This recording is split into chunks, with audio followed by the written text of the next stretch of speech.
যে মূল্য বুঝছে না তাকে কখনো তোমার মূল্য বোঝাইতে যেও না। যে কদর করছে না তাকে কখনো গুরুত্ব শেখাইতে যেও না।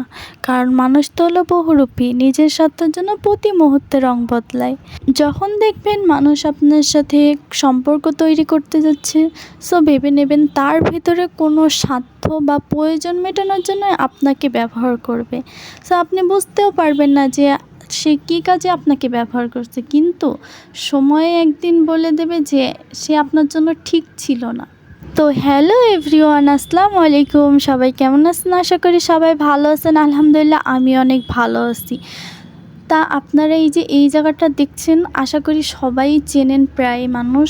তো নতুন করে তো আমার আর কিছু বলার নাই এই জায়গা সম্পর্কে, আশা করি সবাই প্রায় চেনেন। তো এটা হচ্ছে বিটিআর ক্যাম্প। এখানে বিটিআররা থাকে, তাদের কোয়ার্টার আছে, অফিস আছে, তার সাথে একটা সেবা দেওয়ার জন্য একটা হাসপাতালও আছে, শিক্ষাদান দেওয়ার জন্য কিন্তু একটা স্কুলও আছে।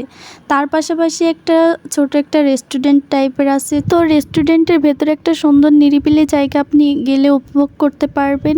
এই এরিয়াটা অনেক বড় আর কি, সবাইকে আর কি ঢুকতে দেয় না ভেতরে। তো ভিডিওটা কেমন লাগলো জানাবেন, আর রেস্টুরেন্টে অবশ্যই ঘুরে আসবেন। Tata, bye bye.